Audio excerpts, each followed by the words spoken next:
All right, it's my pleasure to introduce our keynote speaker for today, Dr. Jeffrey Wolf. He received his DVM degree from Michigan State University and graduate pathology training at the University of Florida and Virginia Tech. He received ACVP accreditation in 1997 and is currently the Chief Scientific Officer for Experimental Pathology Laboratories, or EPL, Inc., and the Manager of Pathology at EPL's Virginia facility. Dr. Wolf's primary area of expertise is toxicologic pathology of aquatic animals. And for the past 20 years, his principal focus has involved reproductive and thyroid endocrine disruption studies that utilize various species of fish, frogs, and birds, including both native and laboratory specimens. He also regularly serves as a study pathologist for many non-endocrine projects such as target animal safety studies, environmental toxicology investigations, carcinogenesis bioassays, and primary research involving infectious diseases, embryology, and radiation toxicity. In another role at EPL, Dr. Wolf designs and supervises projects that involve image analysis and stereology. Currently, Dr. Wolf is a co-editor of the Journal of Aquatic Animal Health and chair of the in-hand non-rodent fish working group, a member of the editorial boards for the Toxicologic Pathology and the Journal of Toxicologic Pathology, and a courtesy assistant professor at the University of Florida. A lot going on, Jeff, and we're excited to hear about your talk today. Thanks a lot. All right, thanks, Nick. Appreciate the introduction, and thanks for inviting me to talk today. So we're going to talk about publishing papers, do's and don'ts from an editor's perspective. And as Nick mentioned, I've been a co-editor of Journal of Aquatic Animal Health since probably 2005, so it's been a while. Let's see if I can get this to move here. So just to let you know, I have some experience with papers. I've co-author of greater than 80 papers, which I think for someone who's not really in academia, that's not too bad. I'm a reviewer of many dozens of papers. Again, associate editor, I guess, since in Journal of Aquatic Animal Health in 2003, 2005, and then Toxicological Pathology in 2006, 2010. So I've been in that role, co-editor since 2005, and on the editorial boards of a couple of journals since the late 2000s and teens. So disclaimers, I'm a pathologist. My viewpoint is tinged blue and pink. You know, we make up stuff for a living, so take what I say with a grain of salt. The opinions expressed are my own and should not be considered representative of any particular journal. And we all know the difference between facts and opinions. This is a fact. This is an opinion, and that's an alternative fact. And we don't want to mess with those. So, in my view, the goals for publication, if you're publishing a paper, a manuscript, is acceptance in a journal in which your research will be of most value to and appreciated by the target audience. Now, this is probably not as essential as it used to be because the journals are also global now and searchers are global. But you do find that certain journals are going to appreciate your data better than others. Certain journals are going to have reviewers who understand your data better than others. And those are probably the journals you should target. A lot of people go for impact factor. Some of the journals with some of the biggest impact factors don't necessarily understand what you're doing. So that may not be the best approach. You want to have acceptance following the least number of revisions possible. Your goal is to have minor revision at the initial decision. Once upon a time, people would get back responses accept right at the first review. And that doesn't happen anymore, essentially. And actually, I put here the goal is minor revision. The acceptance rate of papers now has become so low that really any type of non-rejection is admirable. So even if you get back major revision, you're probably doing better than 80 to 90% of the other people who are submitting manuscripts. You want to also think about publishing a paper that you will still be proud of 15 to 20 years later, okay? And that can be an eye-opener. Some of the major manuscript issues that I see as an editor: study goals not described, importance of research not stated or obvious, importance of research overstated, flawed study designs, unclear study designs, insufficient detail provided in the methods, inappropriate statistical methods employed, inaccurate interpretation of results, conclusions not supported by results, or conclusions over extrapolated. The paper type doesn't match the scope of the study, and it's inappropriate journal for the subject matter, and poor organization or writing. I think the ones that are probably the most prevalent are the ones here in red. And so I'm probably going to concentrate more on these issues today. So again, this is a do's and don'ts type of talk. So we're going to go through the do's and the don'ts of each of the categories first. So for subject material, do attempt to publish original studies that differ fundamentally from prior published works. Do attempt to publish comprehensive approaches to hypothesis-driven research. You want to publish observational studies of novel or widespread phenomena, and studies that have environmental or socioeconomic importance are also usually well received. Also, studies that represent substantial advancements in basic biological research or procedural techniques. You want to publish positive studies, but also those with negative results, especially when the negative studies contradict previously held dogma. And in my opinion, one of the largest problems with biological scientific research today is that we're not receptive to negative studies. We don't publish enough negative studies, and we're too disappointed when we get negative results. But that's my opinion.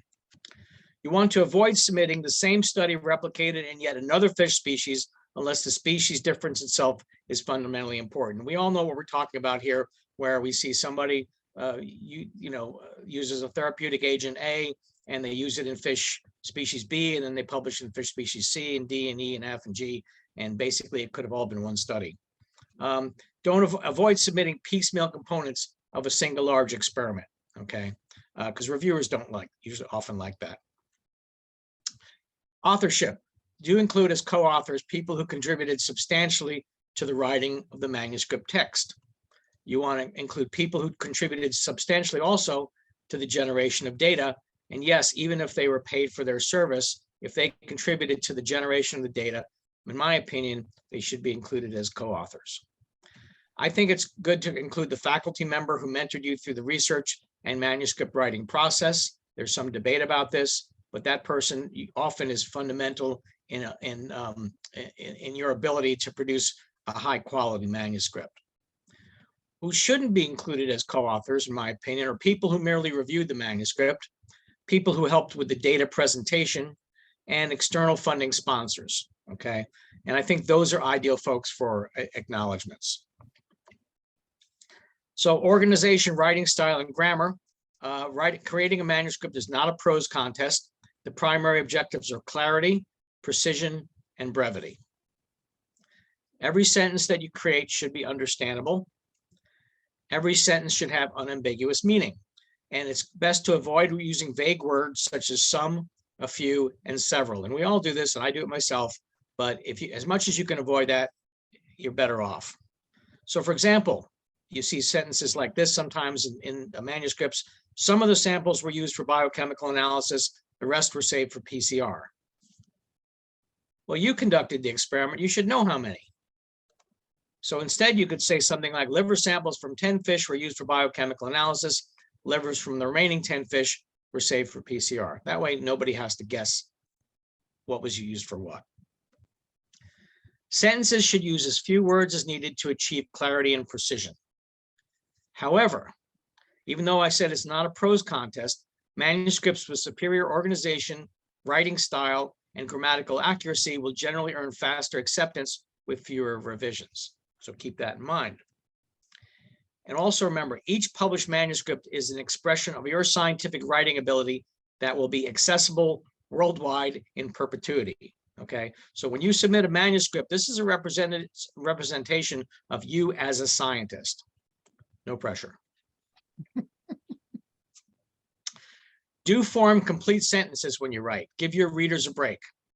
Do organize your information as one concept per paragraph. And I can't stress that enough. That was something that was taught to me very early on in my scientific writing career. And it's probably one of the best pieces of advice that I ever got. So you have a concept. You write a paragraph about that concept, and then you're done. You move on to the next paragraph. You can have a segue sentence in there, but at the same time, then you go to the next paragraph, and that should be an entire complete concept. And then you go to the next one, and on like that. And that's one of the best ways I've seen to organize a paper. Use subheadings to organize your methods and your research sections. Use standardized abbreviations after defining each of the abbreviations at its first usage. Create abbreviations for long terms that are repeated often, just to, again, give your readers kind of a break. And then you want to spell check and have your manuscript reviewed for errors, because there's nothing that indicates sloppy work. And people start to even question how good the research is if there's just numerous mistakes all throughout the manuscript. Don't try to avoid writing in either in conversational tones or Tarzan speak. So conversational tones sounds something like, then the next thing we did before the trial started and before lunch was to then place the fish into 3 tanks that were about 4 liters in volume each. I mean, obviously that's an exaggeration, but sometimes people, they often tend to write the way they speak, and that's not always the best way to form sentences. And then sometimes people go the opposite direction and they use the minimal words required, and sometimes that becomes very difficult to read, and it can create sentences with ambiguous meanings, such as divided fish in 3 4-liter tanks. Did you cut the fish in half? It becomes very difficult to figure out what exactly the person did when you use Tarzan speak. And also, even though you're going to create abbreviations, don't overdo the abbreviations so that people have to keep looking back to the key to try to figure out what you're talking about. Article title. Do create a title that describes the work that was actually performed. Is clever if appropriate for the paper and the journal. Okay, clever titles are going to get you more eyes, which is helpful. The journal tends to appreciate it because your paper may get cited more often, and it's just it can be helpful. But don't create a title that is longer and more detailed than is necessary. For example, behavioral, bacteriological, biochemical, immunological, toxicological, and genomic evaluation of the effects of 2 different, you get the gist here, okay? It's a ridiculous title, but sometimes you do see long titles like this. You also don't want to create a title that is more grandiose than the scope of the research actually handled. So for example, you looked at 2 different organophosphates in one fish species, and then you put a title like effects of organophosphates in fish. Well, that's not really what that paper is about. So instead, you could come up with a title like multiple endpoint effects of 2 organophosphate chemicals in 2 marine fish species. See, boom, clear, you're done. For your abstract, do include 1 or 2 sentences of background information, then several sentences that summarize the experimental design and methods, followed by a brief summary of the most important results. Okay, some people don't put results in their abstract, but I think that's important. A concluding statement. Try to avoid creating an abstract that contains excessive procedural detail. That's not what abstracts are for. And don't create an abstract that's primarily a teaser unless maybe it's a review paper. So for example, some people will write, this paper will describe the results of the aforementioned experiment, because we kind of figured that that's what it was going to do. In the introduction, do include background information pertinent to the knowledge gap the paper is intending to fill. Do include reasons why we should care about this research. Why is this important? Okay, is the species that you're testing of animal economically important? Is it socially important? Is this research, how is this research going to fundamentally change the landscape of the scientific knowledge? Do include a brief literature review on the topic. You don't necessarily have to, especially in the introduction, you don't necessarily have to review every paper that's ever been written on the topic, but a brief literature review is helpful. Do, and this is very important, we don't see this enough, do include rationalization for your study design choices. So for example, justification for selection of the test species, the test system, the sample types, and the experimental assays. And this could occur in the discussion section also, alternatively, but reviewers like to see that you actually thought about why you chose certain parameters that you did. Why did you select that species? Why did you select a flow through versus a recirculating system? Why did you, choose these concentrations of your test compound if you're doing a toxicological study, or why did you, choose these particular that particular strain of organism if you're going to be doing an infectious challenge. So you need to put in justifications for why you made your choices, and that can be very helpful. And of course, do include the goals of the study. Many papers are written, you go through the entire introduction, and you're not really sure what the actual aim of the study is. Also, a brief listing of the assays used in the studies. Don't include basic information that would be obvious to most reasonably well-trained biological scientists. How often do you see people start out with, the liver is an important organ? We all know the liver is important. You don't have to write about it, okay? So basic information that most biological scientists already know, you don't necessarily have to repeat that. And don't include the results from the present study in your introduction, okay?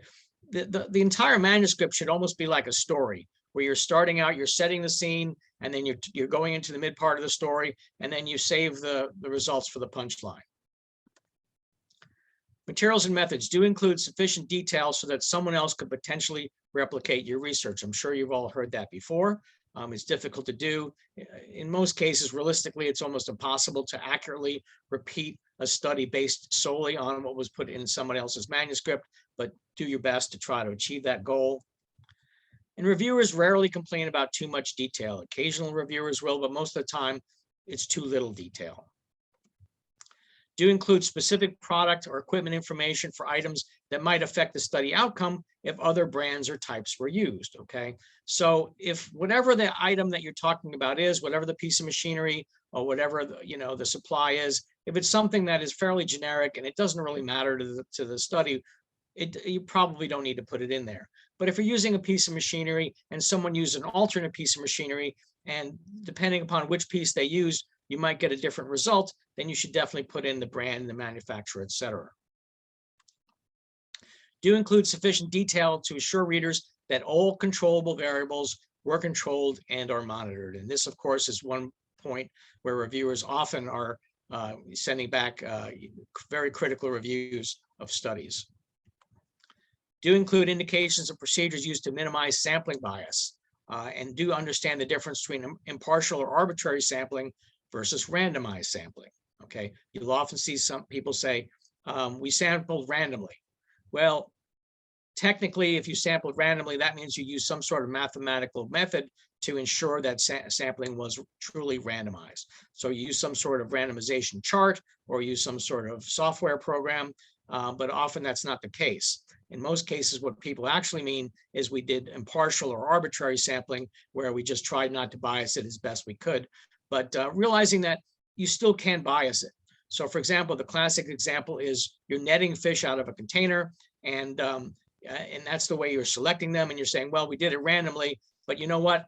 Maybe the fish at the top of the container are the sick ones. Maybe the fish at the bottom of the container are the sick ones. They're not feeling as well. So you can have some bias even in how you net fish out of a container. Do include at least a brief summary of methods cited from previous papers. Readers and reviewers hate to have to chase that information. So sometimes people will, they'll put in a citation. This is the methodology we used.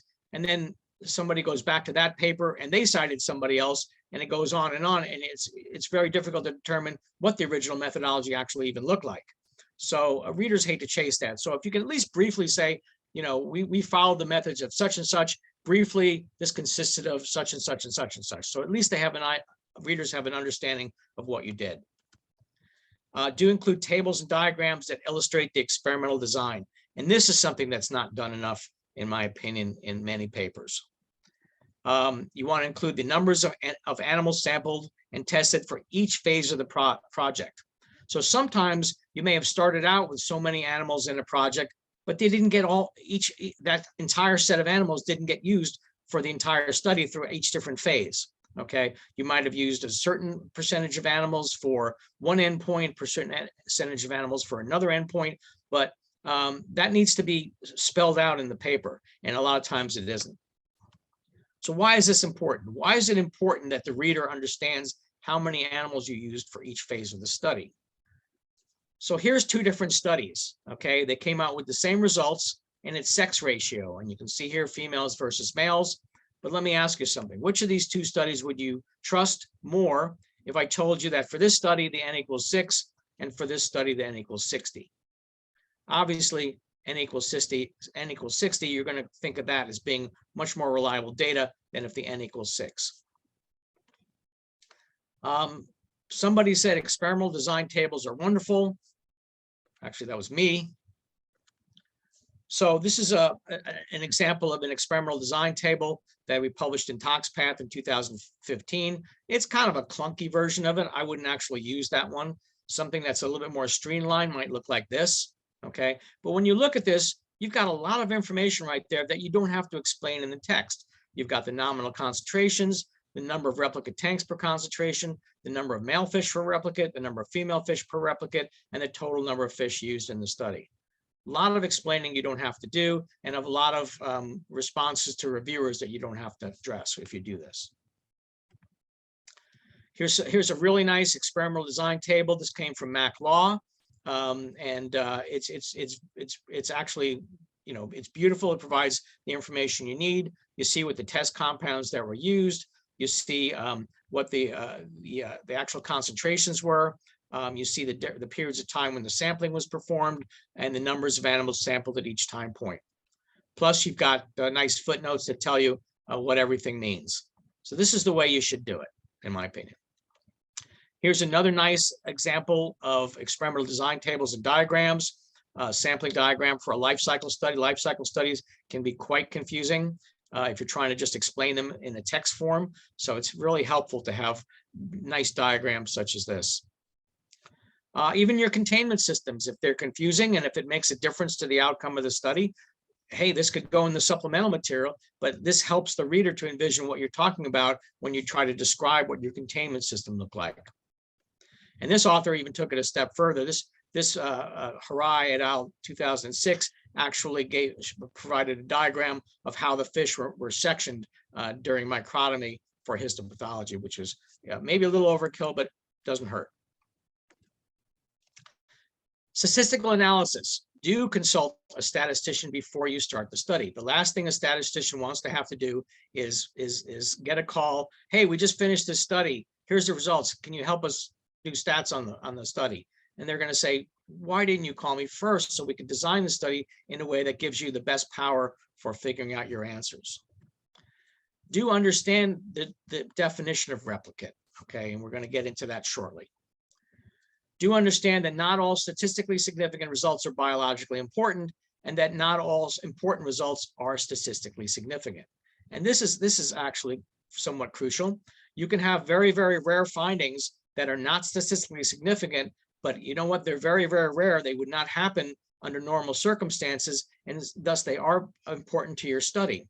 You can also have statistically significant results that are essentially meaningless.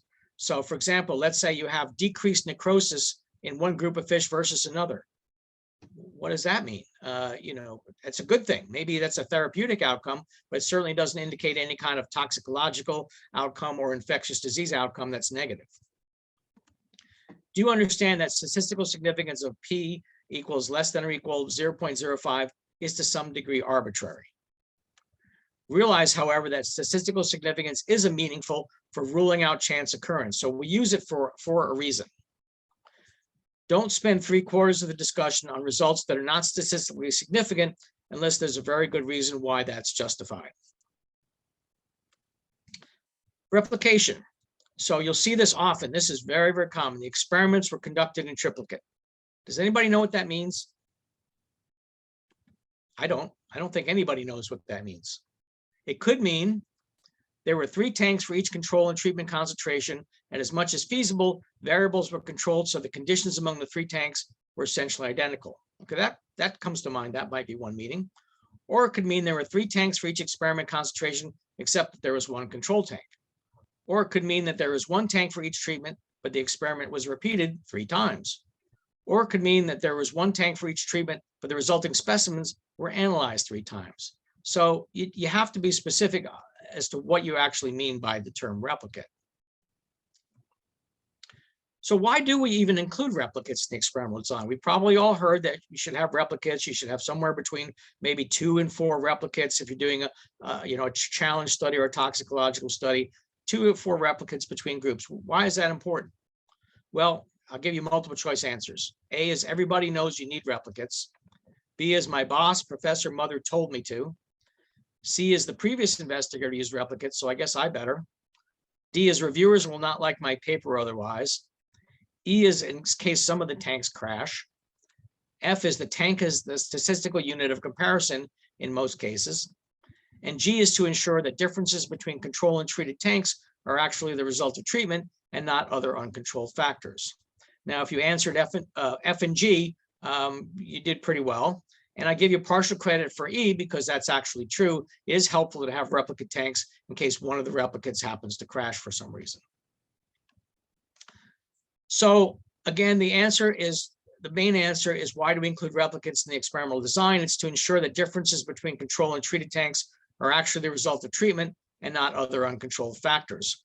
But does merely including replicates in the design do this? You may say, well, I included replicates in my design, I'm done. Okay, it's fine. No. What else is required? You need to determine if the variability among the replicates was greater than the within tank variability. Okay. If the answer to that is no, great. You don't have to worry. There's nothing that's an uncontrolled bias in your study. If the answer to that is yes, then you may have a problem with one or more uncontrolled variables.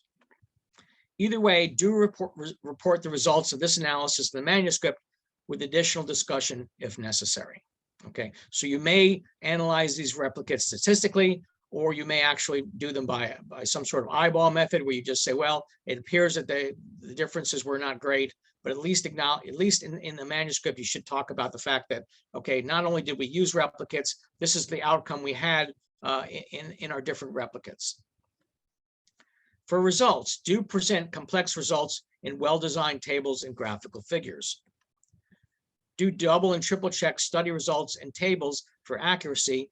Transcription errors are very, very common. Do relegate extensive data sets to supplemental tables. One of the nice things about online publishing now is that we have the ability to put almost unlimited data in supplemental tables. Do briefly explain the meaning of individual results and/or what they indicate.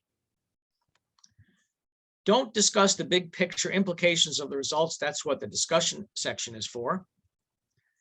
Don't list results for assays that are not described in the method section. So very often we get to the results and it talks about, well, the fish weights were this and the fish measured this much length and then et cetera, et cetera, et cetera, when this was not even described in the method section that these measurements were actually even performed. So try to remember for whatever you have in the results, you should have matching methods in your method section.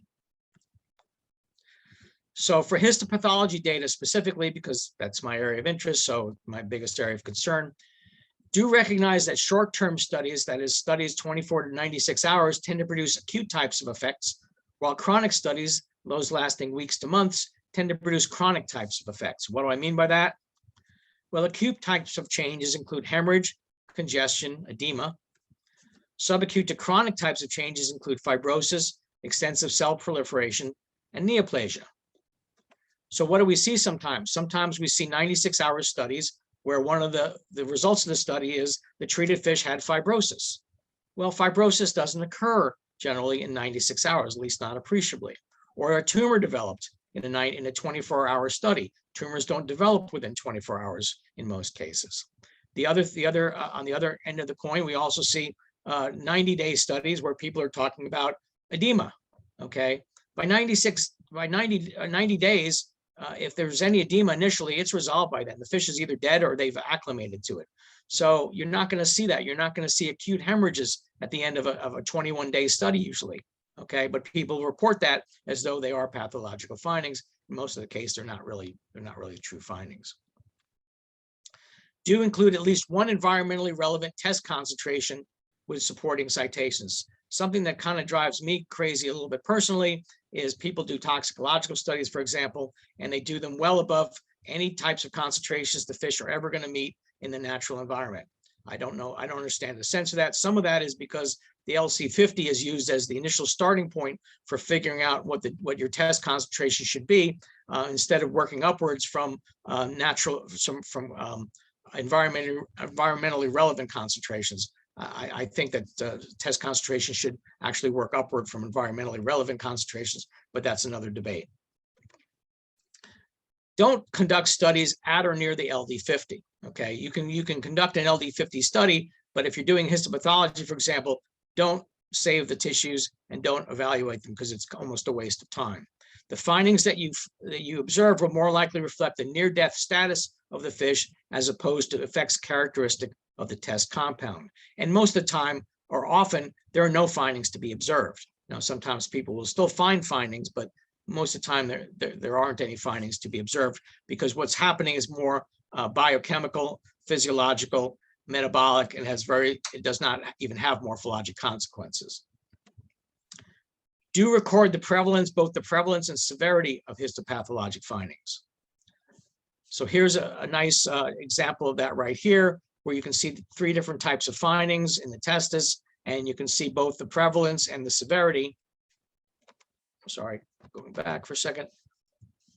You can see this is the prevalence right here, how many fish were affected out of how many fish. So in this group of 39 animals, 7 animals were affected, and 7 of those were affected minimally. Whereas in this group, 3 out of 18 animals were affected, 2 were affected minimally, 1 was affected mildly, okay, with semi-quantitative grading. So this is the way that the histopathology data should usually be presented. But sometimes we get data presented like this, okay? And this is really, really common, where you see plus, plus, plus, or plus, plus, and basically this is just severity grading, but you don't know how many fish were affected, okay? So what we're seeing here is this is just an impression of the overall severity of findings in each group. This is not actual histopathology data.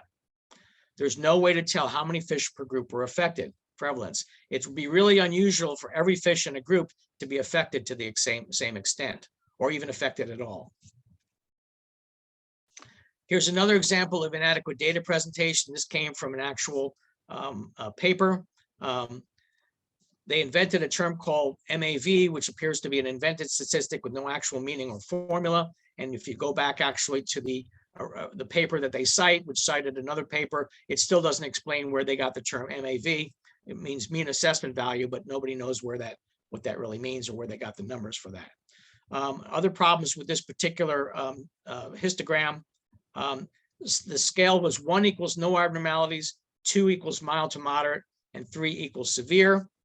And yet notice that their actual scale in the histogram goes down to 0.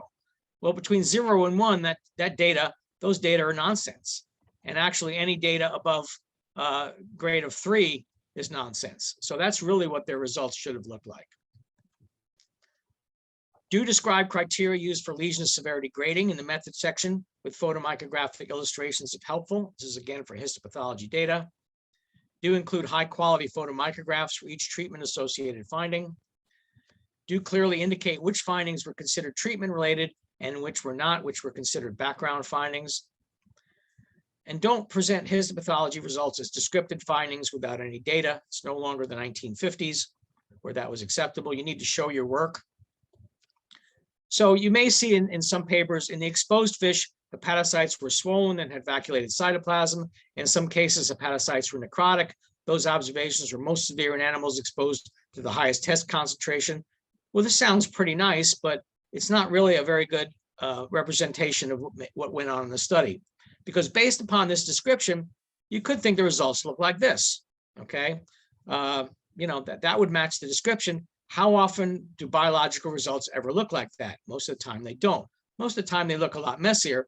They may look something like this. Well, this gives you a totally different picture, maybe of what's going on in the study, even though it still fits the description, okay? So you need to actually, so histopathology is not that different from other endpoints. You certainly wouldn't do a molecular assay and not show the results in detail. The same thing goes for histopathology data. Don't overstate the severity of histopathology findings. See this commonly. Here's a study right here. Proliferative and other changes described as severe in the gills are at most minimal to mild, and many are non-existent. Okay, so people, I think, have a tendency to want to describe everything as severe because it makes the impact of their studies seem more important. But at the same time, if you can imagine much more severe changes than you're seeing, then it's probably not really severe. Don't combine histopathologic findings from each organ to create an index score. So there are numerous scoring systems out there in the ether where people try to create an organ score. Like this was the score for kidney, this was the score for liver, this was the score for gills, and most of that is not very helpful. Here's one of the first articles that originally did that back in, I think, 1999 or maybe 2001. Unfortunately, this has been propagated throughout the ecotox literature for many years since. So I call these systems the index systems, and I think that they're a mistake to use these for interpreting histopathology results. This is a method for analyzing histopathology data that's unique to aquatic animal studies, and it was originally developed to handle massive amounts of data generated from field survey studies where it might be a little bit more appropriate. More recently, it's been adapted for use in hypothesis-based toxicologic and infectious disease challenge studies. And here's some of the publications that you see. There's many publications, and the use of this appears to be increasing. As a matter of fact, here's a paper that just came out within the last few weeks, where they invented a whole entire another system of how to create these scores for organs. So the way these systems work is you grade each histopathologic finding for severity, and then an importance factor is assigned to each finding type. You multiply each severity grade by the importance factor, add all the results of the findings in a given organ to create an entire organ score, like a kidney score or a liver score, and then add all the organ scores to derive a whole animal score. And then if the animal score exceeds a certain threshold value, then chemically induced toxicity has occurred, for example. And my question is, really? It's not necessary. So to me, this is analogous to this situation. You go to your physician and he finds out that you've got a wart, a hangnail, a runny nose, skin abrasion, halitosis, pink eye, fallen arches, and pancreatic cancer. He then assigns an importance score, or then severity grades each of those, assigns an importance factor to each, comes up with multiple. You get a health score of 34, and indicates that this number indicates that all problems were caused by eating hot dogs. So it's really snake oil, in my opinion. One of the main things is you miss the important finding, which was this poor person has pancreatic cancer. So why is this approach really problematic? And I'm sorry to go on about this, but it is really a serious problem. Authors frequently adopt lists of previously published diagnoses without really understanding the associated diagnostic criteria and pathological interpretations. Calculations often combine mechanistically unrelated findings.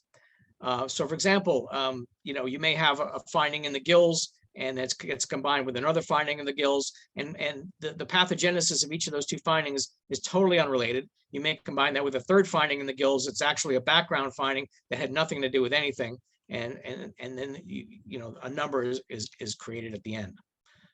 The importance factors and index score thresholds are arbitrary. There's no science behind them. Mathematical operations involving ordinal data, that's severity grade scores, are not statistically valid. So a grade 1 is, and a grade 2 is not twice as bad as a grade 1. A grade 3 is not 3 times as bad as a grade 1. These are ordinal categories, and they're not actually numerical values. Published numerical results may mask inadequate study designs and inaccurate diagnoses. It circumvents the integration of additional study data in a weight of evidence approach, which is the way we should look at these data. It assumes that all recorded histopathologic findings are associated with functional deficits, assumes that histopathologic findings are necessarily additive in terms of health impact. It illogically includes perceived health impact as an evidence for causality, and increases the potential for inaccurate study conclusions, and especially prone to false positive results. So I guess you get the impression I don't like this method. So the bottom line is the index system approach should not be used to process and evaluate histopathology data from hypothesis-driven challenge studies in which the goal is to investigate whether causality exists, whether you're talking about a toxicological study or an infectious disease challenge. Now, and this is a paper that I wrote critiquing this method, but it's still being taught at universities across the world. Tables. Do use tables to summarize experimental design and present pertinent study results. Do include the number of animals per group or samples per analysis for each table. So for example, n equals 9 per group, even if you've already mentioned this in the text, because tables and figures should be able to stand on their own to some extent. Do include footnotes to explain abbreviations and other relevant details. Remember, each table again should stand on its own and should be readily understood without having to consult the manuscript text. Don't list the same data details in both the table and the manuscript text. If you've outlined it nicely in a table, you don't need to go into as much description in the text. And here's some example tables. This is a nice table that Jan Spitzbergen created back in 1988. It's got everything you needed to know as far as how many animals were in each group, how many animals were affected, what the different classifications were, what the different doses were, what the different organs sampled were, etc. So everything you need to know is right there. It's beautiful. Here's another nice one from Fenske et al. 2005.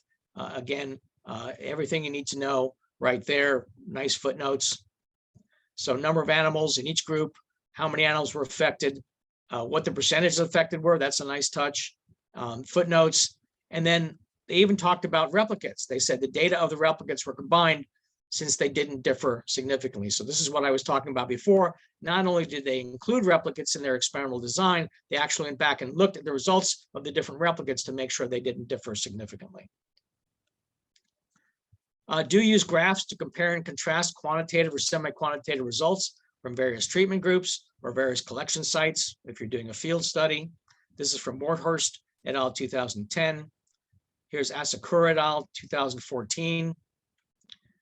Do use diagrams to explain theoretical concepts. Okay, not everything is necessarily data-driven. You may actually want to use diagrams to explain your proposed theories. Do explain abbreviations and other relevant details in the figure legend. Do consider creative or novel ways of displaying the data. Okay, I worked with somebody, and this is what they proposed for the histopathology data. It's not my ideal choice for how to examine data, but it was creative and was interesting, and it was published.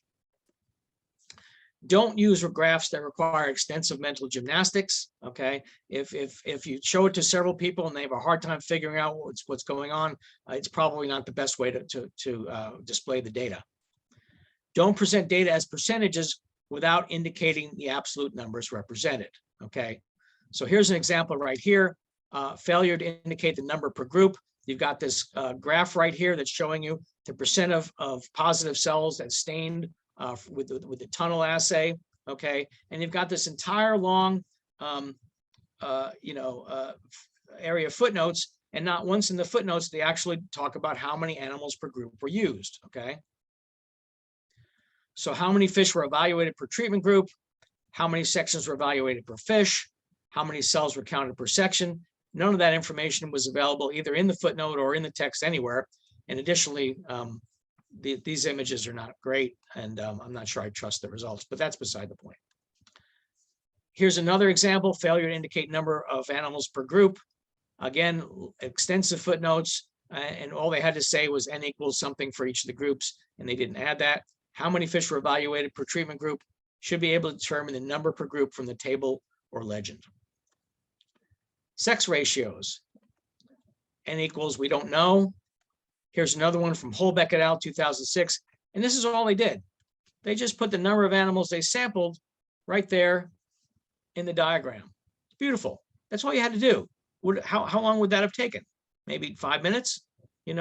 So it's not hard to do that, but it is important. Image figures do include macroscopic and microscopic images of all key findings. Do include multiple magnifications and inset images as needed to effectively demonstrate morphologic changes. Do use global processing tools to enhance the image appearance. White balance, background subtraction, sharpening, brightness and contrast. Those are all legal and legitimate to use. As long as you're not trying to influence the results by what you're doing, and as long as you're doing everything globally, that's been accepted ethically as ways of making your image appear clear and professional. Do include sufficient pixels in the original image files. If you're taking it with some old low resolution camera, you may not have enough pixels to actually publish. And do become familiar with the ethical guidelines around publishing images. And here's a nice article from Cromie et al. 2010 that discusses this in detail.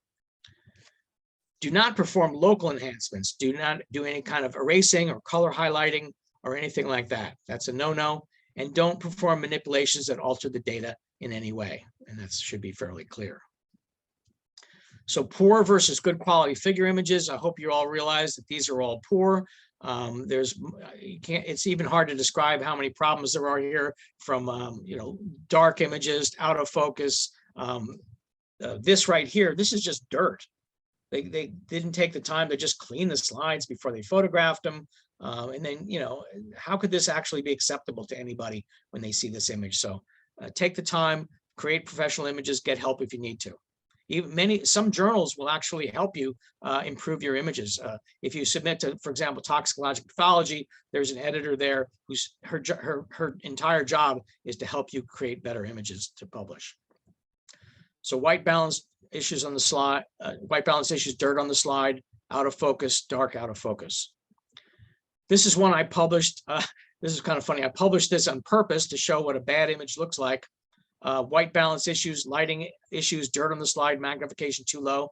And then I showed what this lesion should look like if you actually take a good photograph of it at the right magnification and you do things properly.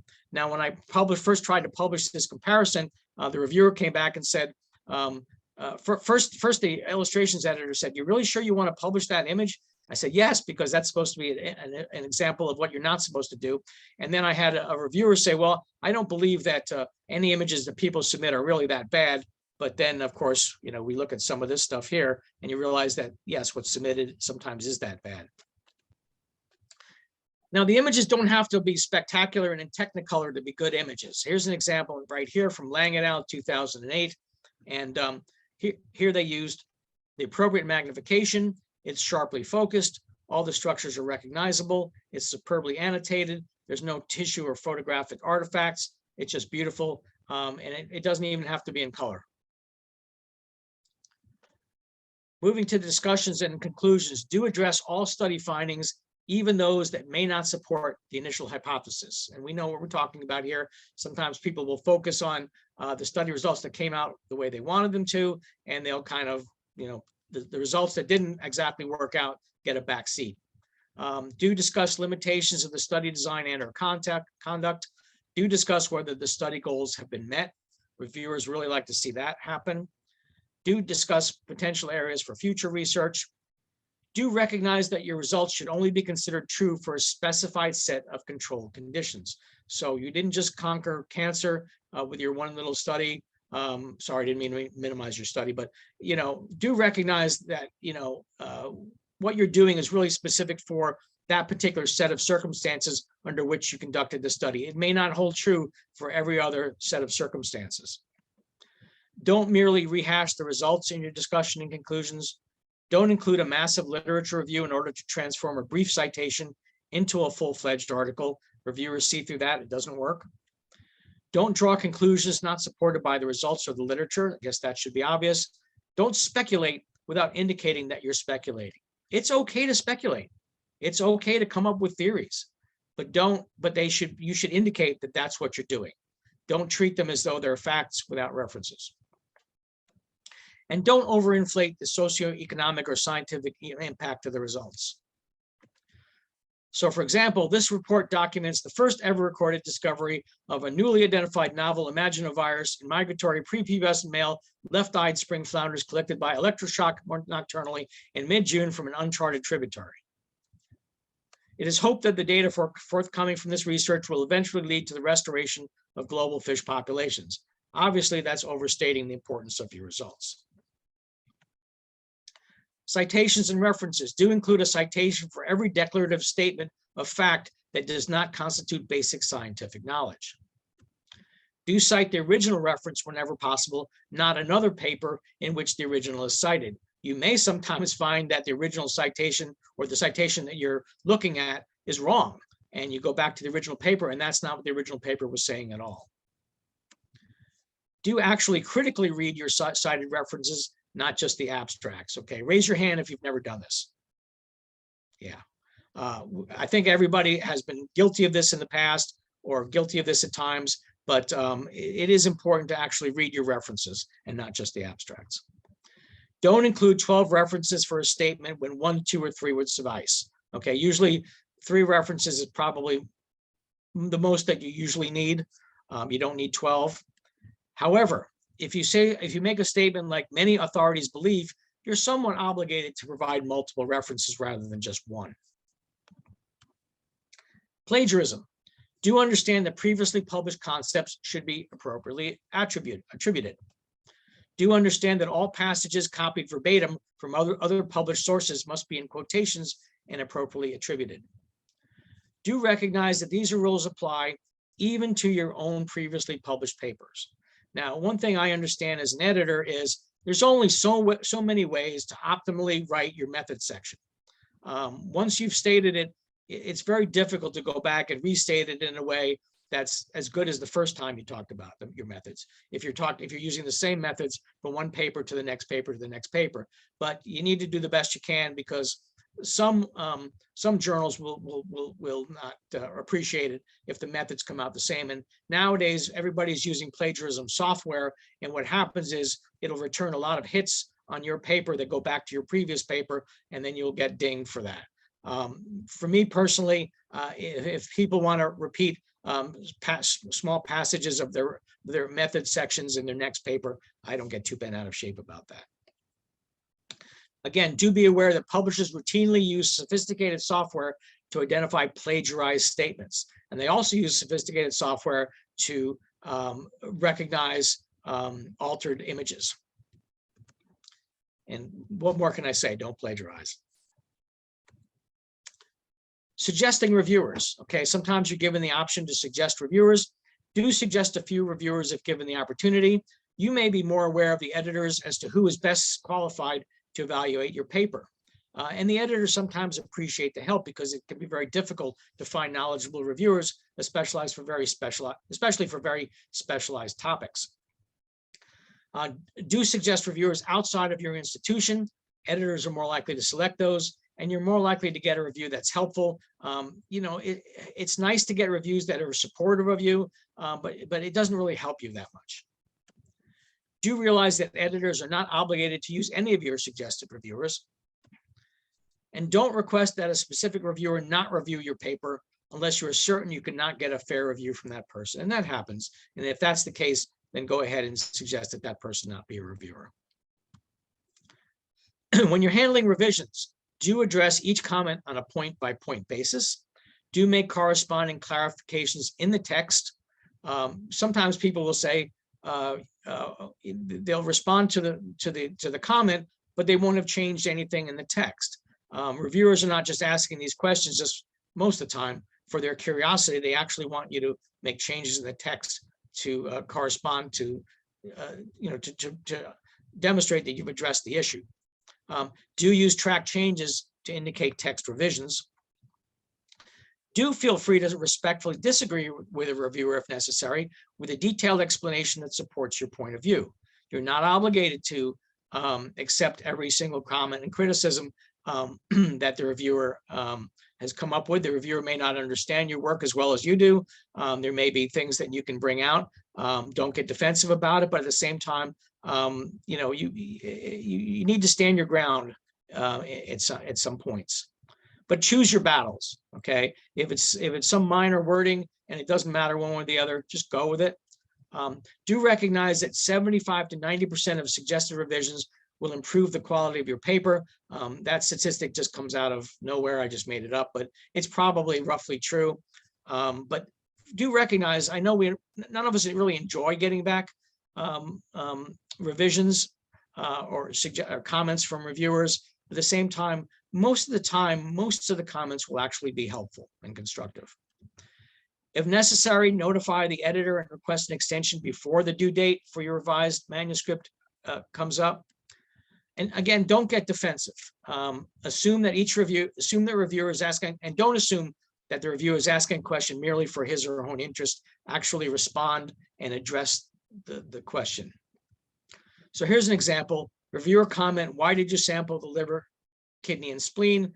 And what are the target organs of Ehrmont's hydrophila infection?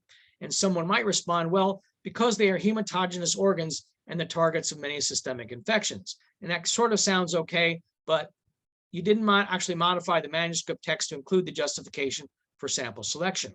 And you didn't actually address the reviewer's direct question. So here's a better response.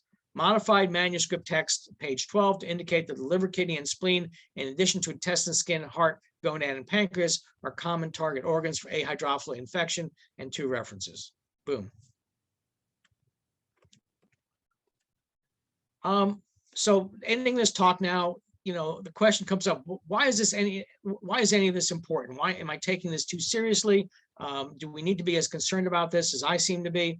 Well, here's something that just broke in Science, July 21st, 2022, in the journal Science. Hundreds of images in a landmark 2006 Nature paper and dozens of other articles may have been manipulated to enhance the therapeutic effect of a pharmaceutical. This casts doubt on the validity of a certain amyloid protein as a major factor in Alzheimer's disease. And this has contributed to a potential misdirection of Alzheimer's research for the past 16 years. You can imagine that millions and millions of dollars, if this all ends up being true, was misspent in some of the wrong directions, because amyloid protein has not been the holy grail, or reducing amounts of amyloid protein have not been the holy grail for Alzheimer's disease, as researchers have found out. And so some of that may have been because of this doctored data. And if you're questioning whether or not this was doctored, those are 2 different bands in a Western blot, and somebody's claiming that these were duplicated, and it kind of looks like they were duplicated. So I guess I'm out of time, and I'd be happy to answer any questions. Thank you very much, Dr. Wolf. That was a very interesting presentation. I'm glad we have it recorded. Folks, we got time for a question or 2 quickly. If you have one, feel free to unmute yourself or drop it into the chat box. Hey, Jeff, I'll go ahead and jump to the front of the line. I really enjoyed this, and thanks so much for helping us out today. I think this is really important information for everyone that publishes. But just because it's something that comes up a lot, and this is kind of in your wheelhouse. How do you compare severity, or how do you describe differences in severity in histopath? You've got one group that's completely blown out and one group that's largely fine. Is a subjective description appropriate? Can you what would you suggest when you have this? How do you describe that? Yeah, Matt, that's a great question. And there's a lot of severity scoring schemes that people come up with. And the most important thing is to communicate what you mean. So let's say you're going to use a 5-grade score, and 1 is going to be minimal and 5 is going to be severe. Okay. You can actually write descriptions of what each of those grades mean. You can put in your either in the main text or in supplemental data, photo micrographs of what each of those scores mean. Okay. And that's the best way to communicate what you're talking about. Now, for me personally, a grade 1 is the minimal amount of change that I can actually make out with my eye. And grade 5 is, I can't imagine anything worse than a grade 5. In other words, the tissue is maximally affected and it couldn't be affected anymore. Now, other times people will use percentages. They'll say, 25 to 50% is a grade 2, 50 to 75% of the tissue affected is a grade 3. And that's useful and that can be helpful. A couple of caveats about that. First of all, we suck at determining percentages based upon just looking at the tissue. Even trained pathologists are not good at it. If I gave you some areas and said how much of the tissue is affected, none of us would get it right. Believe me, we're not very good at it, number 1. And number 2, a lot of times you end up with, somebody saying 25 to 50% of the tissue affected is severe. Well, that's not severe because it doesn't leave room for severities greater than that. Let's see, there's a third point I want to make. I forget, but anyway, I hope that helps answer the question. Yeah, I mean, that's I think that's something that people, kind of struggle with. You want to avoid subjective descriptions, but sometimes, what are you left with? Because not to throw stones at pathologists, but some of it is subjective, right? Yeah, it is subjective, and the subjectivity really comes at the points where the grades meet. So let's say you got a grade 1, grade 2, the difference between a grade 2 and a grade 3 might be really subtle. And there's sometimes where it's going to be borderline and it's almost flip a coin. And that's the honest truth. But as long as you describe exactly what you mean by your grading, these grades, again, they're not actual numerical values. So we don't have to think about them as though they're quantitative numbers. They're really not. They're just categories. So when you say grade 1, you're just saying mild. And all you can really say about a grade 2 is it's more than a grade 1. And a grade 3 is that it's more than a grade 2. And you can still get valuable, worthwhile comparisons, even on data, even on findings that are somewhat subjective, if you define your criteria adequately and you stick to your definitions when you're doing the grading. Yeah, I think that's spot on. I think most people can agree with that. So yeah, thanks, Jeff. Really appreciate it. Sure. All right, Jeff, we got one quick question here. Let me pick. We're a little bit over time, so I'll be choosy here. Question just came in. What's your perspective regarding open access journals?